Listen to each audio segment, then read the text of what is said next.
Good morning, everybody. Welcome to your Rangers Review morning briefing. It is Monday, the 30th of June. I'm Derek Clark, and I'm joined by a brilliant duo. First of all, Joshua Barry. How's it going, Joshua? You thought about what you were going to say for a bit too long there, didn't you, Stevie? I always say full strength squad, so I thought I'd change it up a little bit. Nice. Yeah, I'm good. Thanks. Good to see you both on a Monday morning, and I have a feeling that this week might be quite a busy one, so looking forward to getting into it. Let's hope so. Stevie also joins us. How goes it, Stevie? Good morning, and apology, Derek, for us starting late. It's because I sneezed about a dozen times or plus, didn't I? Because I had to go and take an antihistamine as well. So if my eyes are all red and things, that's what it is. It's not been a great start to the morning on that way, but I had to nip to the doctors and things, so that's why I'm sneezing away, I think, Derek. So it must have been everybody seemed to be cutting their grass this morning, the council and all that. So I apologise that we're a few minutes late. I was all over the place. So, but it's good to be here. Good to see both you boys and everybody watching. So looking forward to, as you said, let's hope it's a busy week. Yeah. Natalie says, thought you were just upset, Stevie, but no, he's delirious that he's joining us on a Monday morning. That is tears of joy, Natalie. That is what that is.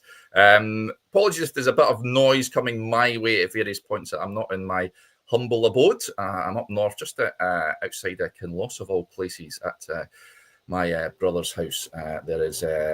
There's forest fires near here, I've been told. There's dogs and toddlers running about downstairs. So apologies if there is a little bit of background noise, but we shall soldier on. Quick word for our podcast sponsors, Willows Fencing. If you need a new fence, folks, these are the guys to call.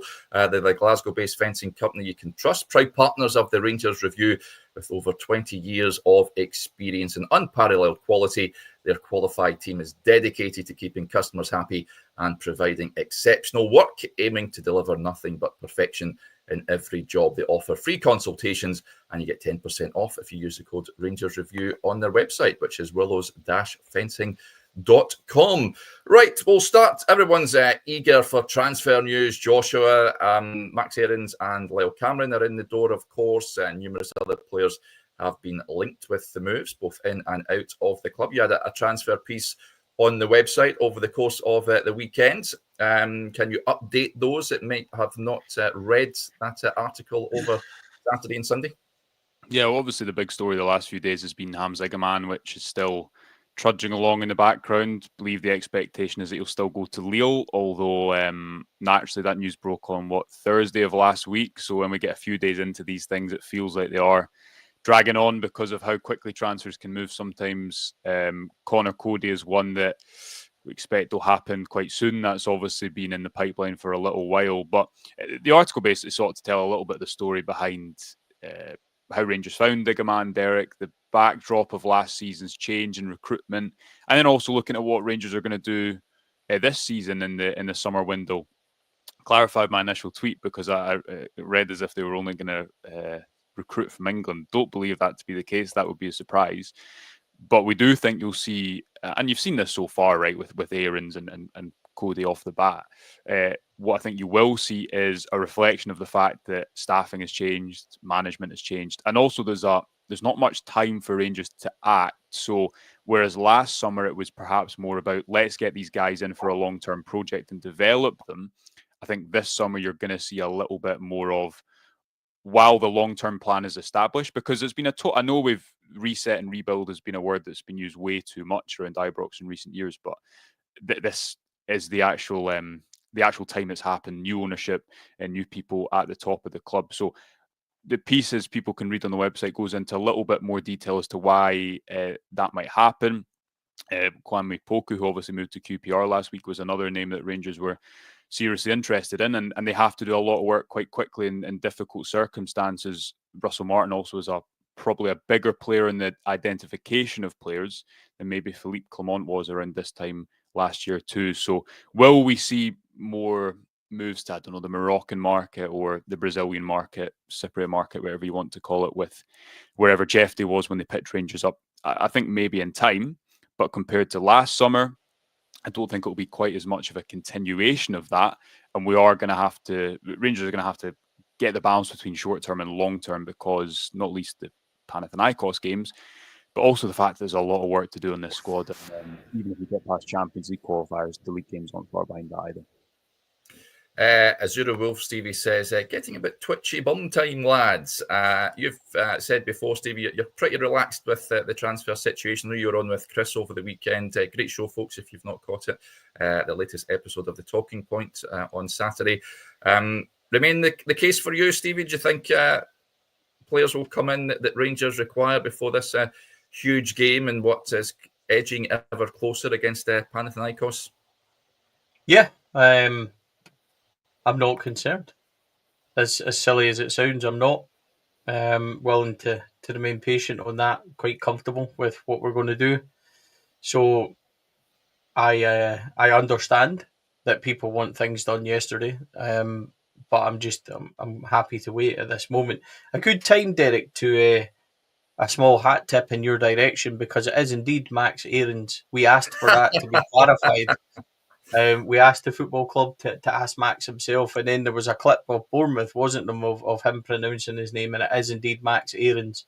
And I know that I'm going to butcher that all season because I'll keep calling him Aarons because my mindset is now that, but it is indeed Max Aarons. So your expertise shone through once again. But in terms of people coming in and that, no, I'm pretty relaxed about it. 3 weeks is a long time, Derek, and whilst we might know of or not know of things that are going on, there's absolutely no way that Kevin Thelwell and Russell Martin, Dan Purdy, etc., are all sitting going, "What do you want to do today, lads? We've not done anything yet." These deals will be weeks in the making, and we'll be well on our way to several deals, I should imagine, and there'll be some that we don't even know about.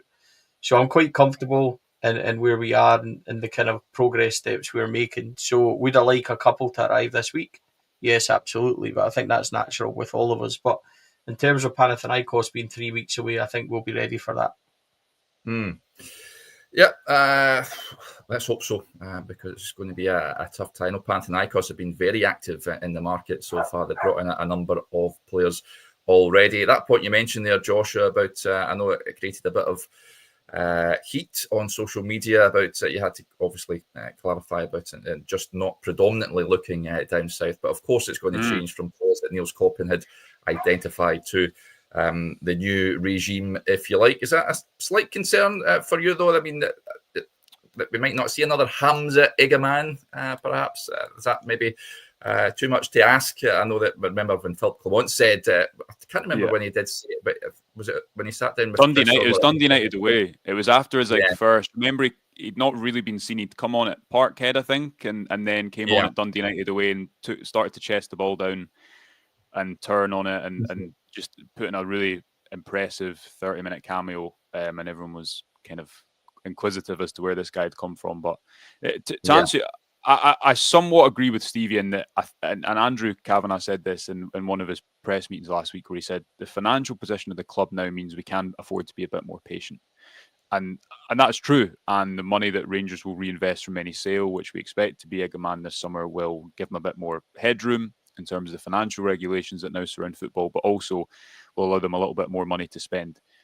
I would rather, I think if you're in charge of a football club, that you're patient instead of rushing to get someone in for a Panathinaikos game that's going to prove difficult anyway. But it is a balance to be struck because there's a lot of work to be done on that squad. And I don't think it's to say that you won't see Rangers recruiting these new markets whatsoever. I still, Dor Turgeman is a very legitimate link, one of the serious contenders to come in up top at Rangers from a market that they've not really recruited from before. However, the difference I think you'll see is this time last year, and I think it was actually when we did the interview with Niels Coppin, it was mentioned that the club had kind of pivoted away from recruiting in the Championship altogether because of the inflated wages. The difference probably this time round is Kevin Thelwell and Russell Martin will have good knowledge of that market, Dan Purdy too, although Everton have recruited from around the globe in recent seasons. But there's maybe going to be more of an establishing somewhere where it's about trying to bring a squad together. And then you take someone like Max Aarons, who, why has he come to the club? Largely because of his relationships, not only with Russell Martin, but also his relationship with Matt Gill. So therefore, while you're going into the market for someone who's 25 years old, you're getting him on a pretty good deal, and you're getting him in probably a better environment than if he was coming into work with a manager who didn't know him whatsoever. So I think recruitment isn't so much, is it bad if you go definitively for one market or not? I don't think it's as simple as that. I think it's about committing to a long-term plan and then having the building blocks in place for when certain things don't work, which eventually fell down throughout Rangers season last season, right, from Clement sack into Ferguson going with more experienced players. So yeah, I guess to repeat the top line, our understanding is you will see more recruitment from the English market than you did the season before. That's not to say Rangers are only going to recruit from the Championship or the Premier League, or only recruit English players, but there's going to have to be a natural balance of these guys have come in a pretty quick time frame. Normally, the planning for the summer window would have been done well in advance, and there's this tension now to get the squad ready in a short period of time, because Stevie's right, the Panathinaikos game is 3 weeks away, but as we all know, the difficulties of Rangers is you've not got an August to bed in. You know, you've not got 3 or 4 games to where the pressure doesn't account for. Somehow friendlies are still regarded as must-win games by some up here. So yeah, it's a difficult tension to strike as well when you're looking to rebuild the squad pretty quickly. Even behind closed doors, friendlies, Stevie. Seen Rangers, of course, TNS. The New Saints, who are a Welsh side, took on a largely youthful Rangers behind closed doors over the weekend and won by a 0-0. Don't know too much about it because obviously it's behind closed doors, but should we be getting a bit panicky about that, Stevie, that result? Well, not really, Derek. I mean, is it great? I don't think so. But we would say that if we played a bounce game behind closed doors against anyone, wouldn't we? The fact is, from the very little that I've been able to gather, that it was treated as a complete bounce game by both teams. There was regular water breaks, regular manager breaks to talk to the teams. Nobody got more than 45 minutes. Joshua and I have seen the team, and it was very much mixed, and then it was a completely different one for the second half with some youngsters getting, large runouts and things like that. So are we concerned about it? No. Look, even the facts are that Russell Martin's up against it straight away because these fixtures are going to come too quickly. And, Panathinaikos is a massive, massive thing, but you need to, we have to, whether we like it or not, and this is difficult coming from me especially, but we're going to have to show a degree of patience into this, even if he does fall quickly and it does start off roughly. Everybody made it aware in the press conference that they have to find a way to win immediately, and they do. Am I worried about a bounce game and a runabout with players getting minutes in their legs? Absolutely not. So there's been various kind of comments made on that game about, Tab playing at centre back and stuff like that, which aren't true. So we just need to wait. We can see what they're like on Sunday, which I'm looking forward to being back at Ibrox after what feels like a long time away. So I'm just looking forward to that. I'd like to see building points being put in place every time we play and things progressing in the right way. And that's all I'm really looking forward to. Bounce games, Derek, and glorified training matches don't concern me. Should we be concerned then if the Bibs get beat by the non-Bibs later today in a training game? No. So I think we all just need to chill out a wee bit. And that's the way I'm trying to remain with it. I was speaking to someone about this bounce game, and they were saying that for a number of the players last week, obviously was the first week back, and Russell Martin's spoken a lot about, we've not really covered this as much because a lot of the focus on his football has been, well, he wants the ball all the time and he wants to pass the ball. But what he's keen to reaffirm, and actually if you look at the numbers his Southampton side put up off the ball in the Championship, is he wants his side to be super aggressive off the ball, play a high line, and obviously win it back quickly. So the intensity off the ball, the fitness that these individuals have is really important. It was put to me that for a number of these players, it was the most they'd ran in a first pre-season work before that game in their careers. So I totally agree with Stevie. Obviously, we've not seen the game. You hear whispers about the game, so you can't take anything from it. But it's deliberate that individuals have heavy legs in the first week of pre-season, and that's just an interesting subplot, if you like, that Martin will want his team to have I think probably a fitness and an athleticism off the ball that Rangers just haven't had or haven't played with for a long time. And that's we're focusing a lot on what the in possession stuff is going to look like, but that's also an improvement that's been really required in recent years, and we'll see if he can make good on that promise to make them the most difficult team to play against without the ball too. Just a quick note as well: the international boys don't return until tomorrow. Yeah. So it's not like we were going out into any game rasking Dessers and stuff like that. That wasn't the case. So yeah, it was a glorified bounce game, exactly what Joshua said, for fitness. And by the way, I'm delighted by the fact that they haven't run as much and stuff like that. I want to see a Rangers team fit. We've been promised that for quite a few years. This is going to be the fittest team, and it never really materialised. I only really remember us being super fit towards the end of Gerrard and Gio's time when we done the extra time and we still managed to go to Hampden and win and stuff like that. These are the levels we need to get to. So if that's the case and these are the things we're hearing, fantastic. Yeah. There's a comment that sort of caught my eye, Joshua. I'd love to get your thoughts on this. Bringing up Max Aarons and James Tavernier there. It's on the topic of Tavernier, spoiler alert, but Stephen says, with no Czerny, I can see Aarons at right back and Tavernier in an advanced right wing, right attacking midfield role. Finally, in my opinion. Thoughts on this, Joshua? No, my thoughts on this is you've goaded me with this point for about 4 years. And I look forward to the day when we don't have to talk about it anymore. But I think Tavernier needs to slow down. And Clement actually tried him in an attack. He tried him in right midfield a couple of times last season, didn't he? I think if the legs are going slightly at right back, then don't push him further forward. The context around Tavernier, again, as we spoke about last week, this is a player that the manager tried to really phase out in September of October last season, but then had played the most minutes by the end of the campaign.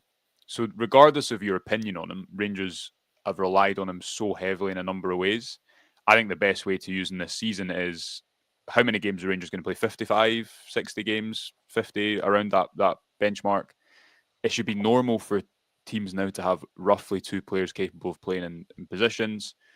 And I would like to see Aarons play 25-30 and Tavernier take the other 25-30 and keep it fresh. Sometimes could he play on the right of a back three if Martin uses that shape, in particular in Europe? I think so. Could he play in a 4 domestically? We've not really seen that, and I think that's a question that remains to be seen. But I don't think we will see him play right attacking midfield. I'd be surprised anyway, unless Stevie can tell me any different. But that's my point of view. Yeah. Where do you see Tav next season? Well, this season, Stevie. Playing less, playing more centrally. How's it going to go? Unless Max Aarons gets injured, then of course it'll be Tav at right back. On the bench, Derek. Really. Listen, I've got huge respect for James Tavernier, and whether or not I think that he should be in the Rangers starting lineup, which I don't, shouldn't be an indicator of how I feel about him or the service that he's given to the football club. And people can decry that and tell me that he's not good enough and everything else. And I don't really, want to go down that path of disagreeing, but I think there's a level of respect that should be warranted towards James Tavernier. Now, I spoke all last summer quite heavily on the fact that this should be a season where James Tavernier is phased out of the team and ends up on the bench and stuff like that. But the truth is that other people haven't stepped up, and we've had to rely on James Tavernier, and Sterling hasn't been fit. Casemiro wasn't fit. At a point where Josh was right, he was starting to get phased out and benched and stuff like that. So my own opinion is that James Tavernier isn't a starter for Rangers. Max Aarons is well ahead of him. But Max Aarons has to stay fit and prove that as well. And James Tavernier, you never know. He's 33, Derek. He's not 38, 39. It would be really silly of any of us just to say that he's finished and write him off. What I am hoping is there's a bit of a renaissance. And with him not playing all the time, he's able to contribute more and he'll be fitter and he'll be able to make those things. Because you've got to remember, this is a guy that's played, 50, 60 games regularly now for how many seasons? I know. So I think you have to be fair. And I would agree with anyone that says that they think it's time for him to be left out some more. I've got no problem with that. But I'm not interested in 2-footing James Tavernier. And there seems to be a presence of people that just want to blame him when the sky's not blue outside, and I'm not quite there with James Tavernier. So, in my opinion, a lot less game time, and I'm hoping that will help him make more of an impact when he does play. So, 25 game split, Joshua, I'm a wee bit more towards the kind of 35-15 kind of region, and a lot more game time off the bench and stuff like that. But James Tavernier, I certainly won't write him off because other people have done it before and he stormed back. So I'm hopeful that there'll be a wee bit of a renaissance in there. It is his last season, contract wise. So Yeah. with that said, Derek, it's always going to split opinion, but I do think there's too much blame culture when it comes to James Tavernier. Instead of just admitting we're talking about an aging player who has played so much football that he still deserves the respect and a bit of leeway in that position. But that's only my opinion. It's only my viewpoint with it. There, you see, just quickly on that point, the last, we can be obviously misty-eyed looking back at Rangers' last title-winning team, but what they had was a squad that was built over 3 or 4 years. And if you look at the additions they made in the summer before, it wasn't big sweeping additions, but it was Hadji and Ruth and players who could give you something different in certain positions. They didn't play every single game, but they could contribute when it matters. And because of different circumstances, whether it be changing the manager and the style, the injury crisis perhaps brought along by that, or just a lack of finance, the squad depth that the Rangers have had in recent years has been so lacking that they've not really been able to do what they should, which is what Stevie's saying is maybe he'll suit better games. Maybe he can play in slightly different positions with a different winger in different games. They've not had that luxury, sometimes at their own, but because of their own fault, to almost like adapt for different games and have different squad options that will benefit you in different circumstances. So I think Tavernier comes into that question too.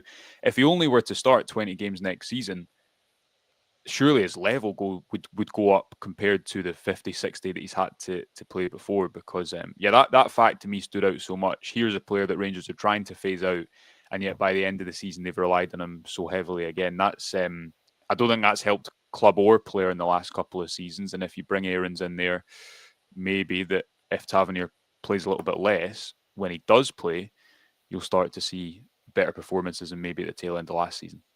Can I just say as well, see on James Tavernier, we talk a lot about Surrey Oldessers having the right attitude, and I see it getting labelled at Tav, captain disappointed, loser and everything else. Tav is there week in, week out. He's never injured. He's always robust. He's always there. And is he perfect? Yeah. No, he's not. But I think that I genuinely think that our level of criticism of our own players at times is too much. I agree, he should be, there should be limited time, but I'm with Joshua. Less game time, hopefully more impact.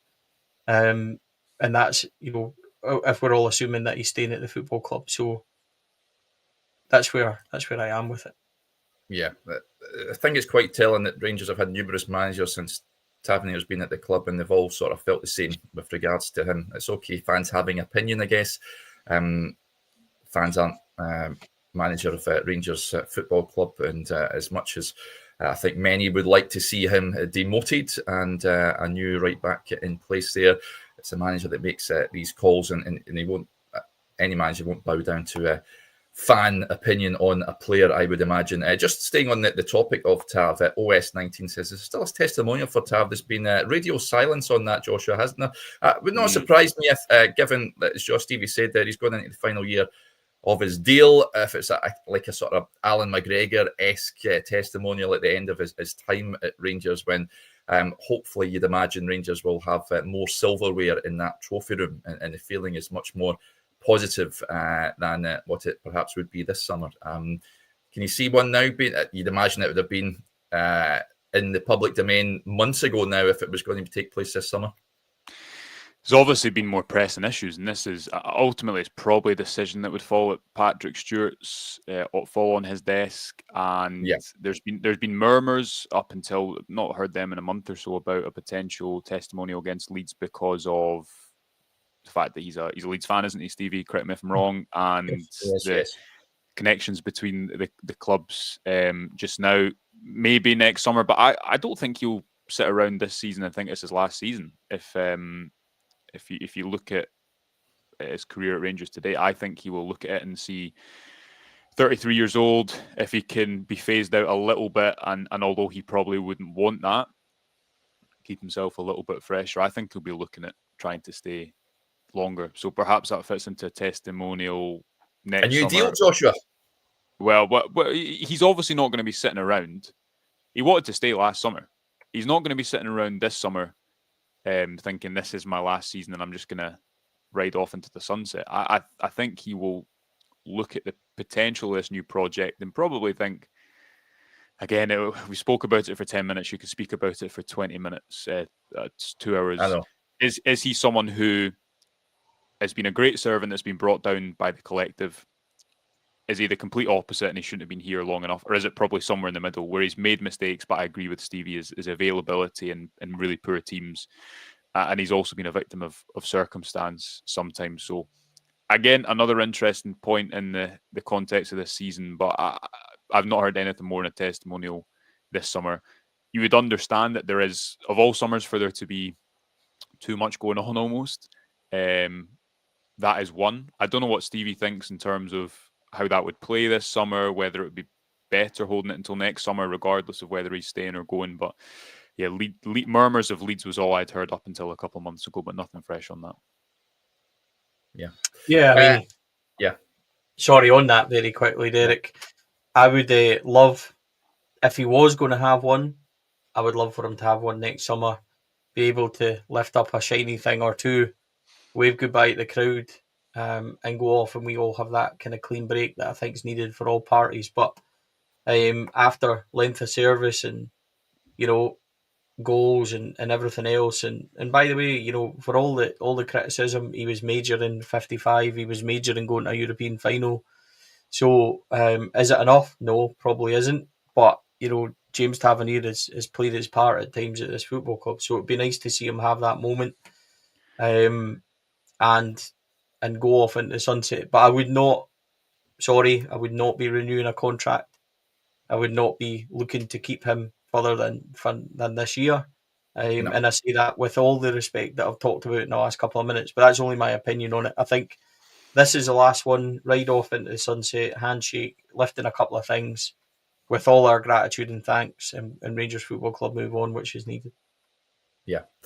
That's an interesting one from Alan. Says that how's Aaron's crossing free kicks and penalties? Of course, if Tav's not on the park, then it will be delegated to other players, which will be interesting who steps up. But of course, we're just speculating at this point in time about Tav's game time.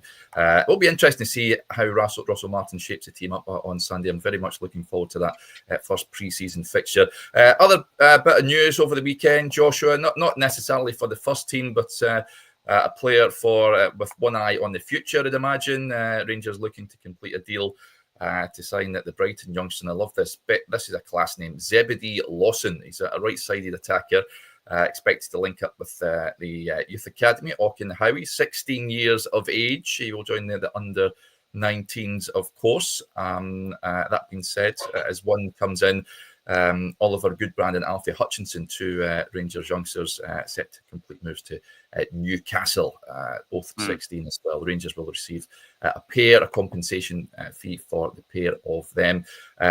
So it looks like one comes in, two go out. I don't know anything about this boy, Joshua, but by all accounts, according to the reports, a bit of a coup for Rangers. Yeah, it's always the way when young players sign. Stevie, you'll remember too when Zach Lovelace came up the road and there was great expectation about him, but the issue that Rangers Academy has had, again, not to go back to a point that I feel I make every single time I speak to you on this podcast, Derek, but if you don't do anything consistently for a period of time, what are you going to do if your pathway isn't established, if changes are made frequently, whether that be the Lowland League or the Best v Best program or the loans program that was trialed the start of this year? And one of Kelvin Thelwell's big tasks is trying to get some consistency in there over a number of years. So we had that report on the website yesterday. Believe that's all but done. Not a player that I've watched much beyond about one or two clips on social media, but I think he's an exciting talent. There's a lot of exciting talents at 16, 17, 18. It's about how do you bridge that into the first team? How do you create the right environment for them? The sore one for Rangers will be losing Hutchinson and good brand. Believe Rangers will receive a relatively healthy compensation fund for that, but it's just a way of things, similarly to Rory Wilson too, largely because of Brexit laws and where English clubs can recruit from, what they can promise, the money they can give. It's so difficult to hold on to your best young players, and it's going to be interesting to see. Obviously, the Rangers are moving to this under-19s league in line with a lot of other, the rest of Scottish football. There's also this corporate loan structure that we believe is going to be introduced, and it has been reported now for a few months, that will allow a partnership, so to speak, where a number of players can go on loan to the same club. But it's going to be interesting to see what the club's plan is, youth program, a youth academy going forward, because over the last few years we've just had so many different ideas and squads, and ultimately I don't think that helps the pathway for players trying to make the jump into the first team. You've obviously got a number of those players training with the first team this week, and that will continue largely because the B team's been disbanded, and the idea there was allow the 18s and the 19s to train with the B team, allow them to, with the first team, allow them to make the jump up and play games like the Glasgow Cup final, because the exposure needs to be earlier. Otherwise, you're getting players who are 21, 22, 23 and have never made that jump and probably won't at that age. Yeah, you mentioned there Lovelace. Archie Stevens was another one I was really hoping he would push on and make it at Rangers. I remember speaking to his coach down at Wimbledon when Rangers got him from there, and he certainly had high hopes for him, but never quite materialised for him. So we'll watch Zebedee with interest. Hopefully he can make the step up at some point and really feature for the senior setup. Big thank you to Bluebells Are Blue, who's very kindly donated 5 Rangers Review memberships. That's very kind of you, buddy. Thank you for that. Just incidentally on that, we usually record our Q&A on a Monday afternoon, but I need to hot-foot it down from the Highlands. We'll push that back until tomorrow. So, we'll do that on Tuesday instead. Right, I think we'll wrap up unless there's any other business. Anything you want to bring up, Stevie? Not really. Just on the Zebedee Lawson thing that Joshua put out yesterday. Seen a wee bit of the clips as well. He's a big guy. For 16, he's got a good presence. I'd be looking for obviously he's going into the 19s, Derek, which, as Joshua's well covered, and Joshua will know this, is more or less going to be the second team at the club now. So that pathway should be a wee bit more smoother. And if he is the real deal, and people are talking about that, and that's probably a real early indication of the Thelwell Purdy kind of knowledge of that kind of area and that league. So I'm sure that they've been looking at him for a while and been aware of him even at that level.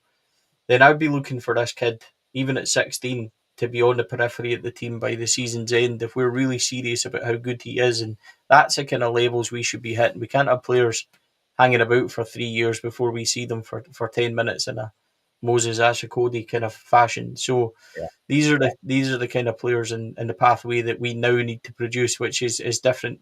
Get them out, get them game time. So this is quite an interesting one. Disappointed to lose Alfie Hutchison after only having him for a year. He was good at that level. But as Joshua says, you're going to get a hefty kind of compensation for them. Not obviously millions of pounds, nothing like that, but in terms of you'll be able to get several hundred thousands and you can reinvest that, and that's the type of deal that will be done. So he's one to kind of look for. I wouldn't be surprised if there's a few more 19 signings like that to kind of boost that team. They fell a wee bit short at that level last year.